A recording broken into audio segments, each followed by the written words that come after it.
नमस्कार दोस्तों, स्वागत है आपका वी इंस्पायर में। आज हम जानेंगे जितिया व्रत क्यों रखा जाता है। दोस्तों, आज माताएं और बहनें अपने बच्चों की दीर्घ आयु के लिए जीवित पुत्रिका व्रत यानी कि जितिया का व्रत रखेंगी और भगवान जीमूत वाहन की विधि विधान से पूजा करके व्रत करने का संकल्प लेंगी। हर साल अश्विन मास में कृष्ण पक्ष की सप्तमी वृद्धा अष्टमी तिथि में यह व्रत किया जाता है।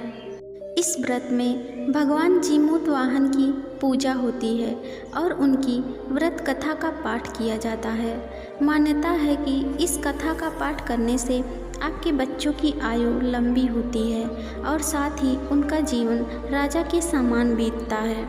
एक बार नैमिषारण्य के निवासी ऋषियों ने संसार के कल्याणार्थ सूत जी से पूछा, हे सूत, कराल कालिका में लोगों के बालक किस तरह दीर्घ आयु होंगे, सो कहिए। सूत जी बोले, जब द्वापर का अंत और कलयुग का आरंभ था, उसी समय बहुत सी शोकाकुल स्त्रियों ने आपस में सलाह की थी कि क्या इस कलयुग में माता के जीवित रहते पुत्र मर जाएंगे।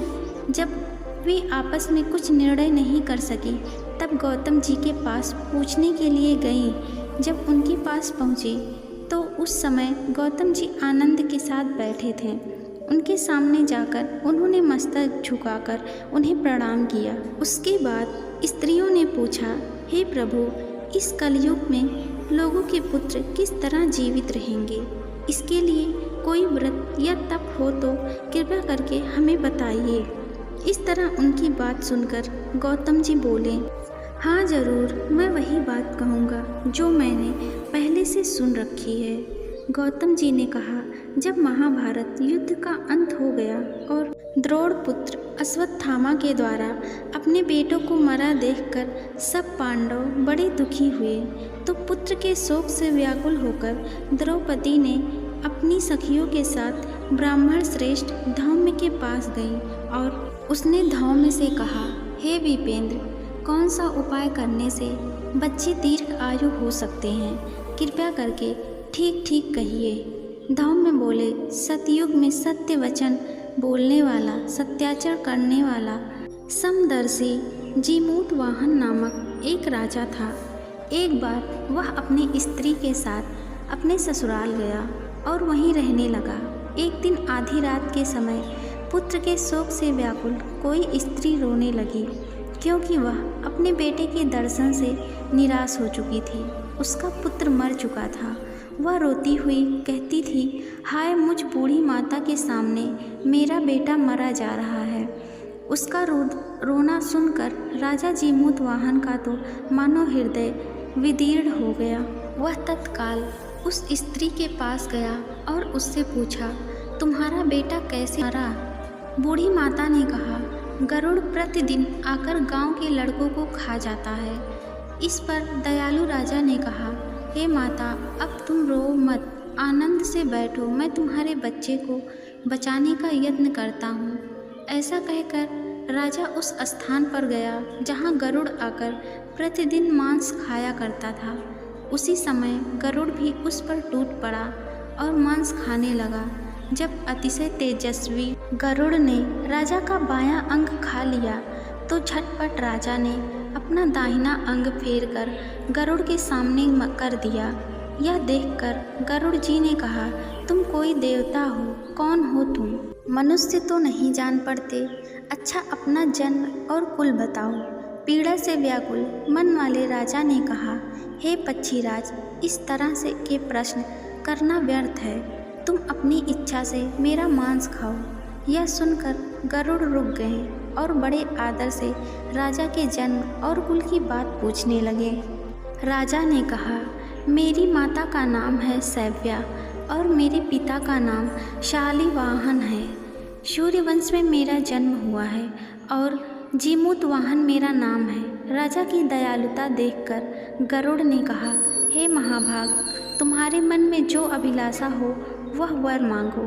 राजा ने कहा, हे पक्षीराज, यदि आप मुझे वर दे रहे हैं तो वर दीजिए कि आपने अब तक जिन प्राणियों को खाया है वे सब जीवित हो जाएं। हे स्वामिन, अब से आप यहाँ बालकों को ना खाएं और कोई ऐसा उपाय करें कि जहाँ जो उत्पन्न हो वे लोग बहुत दिनों तक जीवित रहें। धौम्य ने कहा कि पक्षीराज गरुड़ राजा को वरदान देकर स्वयं अमृत के लिए नागलोक चले गए। वहाँ से अमृत लाकर उन्होंने उन मरे मनुष्यों की हड्डियों पर बरसाया। ऐसा करने से सब लोग जीवित हो गए जिनको कि पहले गरुड़ ने खाया था। राजा के त्याग और गरुड़ की कृपा से वहाँ के लोगों का कष्ट दूर हो गया। उस समय राजा के शरीर की शोभा दूनी हो गई थी। राजा की दयालुता देखकर गरुड़ ने फिर कहा, मैं संसार के कल्याणार्थ के एक और वरदान दूंगा।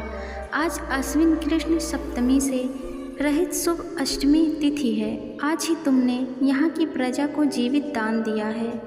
हे वत्स, अब से यह दिन ब्रह्म भाव हो गया है। जो मूर्ति भेद से विविध नामों से विख्यात है वही त्रिलोक से पूजित दुर्गा अमृत प्राप्त करने के अर्थ में जीवित पुत्रिका कहलाई है। सो इस तिथि को जो स्त्रियां उस जीवित पुत्रिका की ओर कुश की आकृति बनाकर तुम्हारी पूजा करेंगी तो उन दिनों उनका सौभाग्य बढ़ेगा और वंश की भी बढ़ता रहेगा। हे महाभाग, इस विषय में विचार करने की भी आवश्यकता नहीं है। हे राजन, सप्तमी से रहित और उदया तिथि की अष्टमी को व्रत करें, यानी सप्तमी विद अष्टमी जिस दिन हो उस दिन व्रत ना कर शुद्ध अष्टमी को व्रत करें और नवमी में पारण करें। यदि इस पर ध्यान ना दिया गया तो फल नष्ट हो ही जाएगा और सौभाग्य तो अवश्य नष्ट हो जाएगा। जीमूत वाहन को इस तरह का वरदान देकर गरुड़ वैकुंठ धाम को चले गए और राजा भी अपनी पत्नी के साथ अपने नगर को वापस चले आए।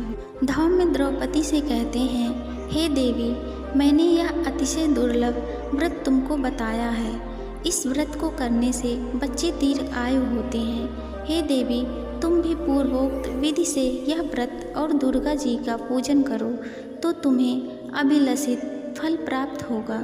मुनिराज, धौम्य की बात सुनकर द्रौपदी के हृदय में एक प्रकार का कौतूहल उत्पन्न हुआ और पूर्ववासिनी स्त्रियों को बुलाकर उनके साथ यह उत्तम व्रत किया। गौतम ने कहा, यह व्रत और इसके प्रभाव को किसी एक चिन्ह ने सुन लिया और अपनी सखी सियारिन को बताया। इसके बाद पीपल वृक्ष की शाखा पर बैठकर उस चिन्ह ने और उस वृक्ष के खोते में बैठकर सियारिन ने भी व्रत किया। फिर वही चिन्नी किसी उत्तम ब्राह्मण के मुख से यह कथा सुन आई और पीपल के खोते में बैठी हुई अपनी सखी को सुनाया। सियारिन ने आधी कथा सुनी थी कि उसे भूख लग गई और वह उसी समय शव से भरे शमशान में पहुंची। वहां उसने इच्छा भर मांस का भोजन किया और चिन्नी बिना कुछ खाए पिए रह गई और सवेरा हो गया। सवेरे वह गौशाले में गई और वहां गौ का दूध पिया। इस तरह नवमी को उसने पारण किया। कुछ दिनों बाद वे दोनों मर गईं और अयोध्या में किसी धनी व्यापारी के घर में जन्मी। संयोग से उन दोनों का जन्म एक ही घर में हुआ, जिसमें सियारिन ज्येष्ठ हुई और चिन्ह छोटी। वे दोनों सभी शुभ लक्षणों से युक्त थीं, इसलिए बड़ी लड़की काशीराज के और छोटी उसके मंत्री के साथ गपत्य अग्नि के सामने विधिपूर्वक ब्याही गईं। पूर्व जन्म के कर्म फल से वह मृगनयनी रानी हुई। जिस किसी भी संतान को उत्पन्न करती वह मर जाती थी और पूर्व जन्म की बातों को स्मरण करने वाली मंत्री की पत्नी ने अष्टवसुओं के सदृश तेजवी 8 बेटे उत्पन्न किए और सभी जीवित रह गए। अपनी बहन के पुत्रों को जीवित देखकर ईर्ष्यावश राजपत्नी ने अपने स्वामी से कहा कि यदि तुम मुझे जीवित रखना चाहते हो तो इस मंत्री के भी पुत्रों को उसी जगह भेज दो जहाँ मेरे बेटे गए हैं, अर्थात इन्हें भी मार डालो। यह सुनकर राजा ने उस मंत्री के पुत्रों को मारने के लिए कई प्रकार के उद्योग किए, पर मंत्री पत्नी ने जीवित पुत्रिका के पूरे बल से बचा लिया। एक दिन राजा अपने आदमियों से उन पुत्रों का सिर कटवाकर पिटारी में रखवाया और वहाँ पिटारी उनकी माता यानी मंत्री के पत्नी के पास भेज दिया। किंतु वे 8 सिर बेशकीमती जवाहरात हो गए और भले चंगे वे 8 लड़के अपनी माता के पास वापस चले गए। उनको जीवित देखकर राजा की पत्नी को बड़ा विस्मय हुआ। अंत में वह मंत्री की पत्नी के पास गई और उसने पूछा, बहन, तुमने कौन सा ऐसा पुण्य किया कि है जिससे बार बार मारे जाने पर भी तुम्हारे बेटे नहीं मरते? इस पर मंत्री की पत्नी ने कहा, पूर्व जन्म में मैं चिन्ह थी और तुम सियारिन। हमने और तुमने साथ साथ जीवित पुत्रिका का व्रत किया था। तुमने व्रत के नियमों का भली भांति पालन नहीं किया था और मैंने किया था। इसी दोष से हे बहन तुम्हारे बेटे नहीं जीते। ओ राजा रानी, अब भी तुम उस जीवित पुत्रिका व्रत को करो तो तुम्हारे बेटे दीर्घ आयु होंगे। मैं तुमसे सच सच कह रही हूँ। उसके कथा अनुसार रानी ने व्रत किया, तभी से उसके कई बेटे सुंदर और दीर्घ आयु होकर बड़े बड़े राजा हुए।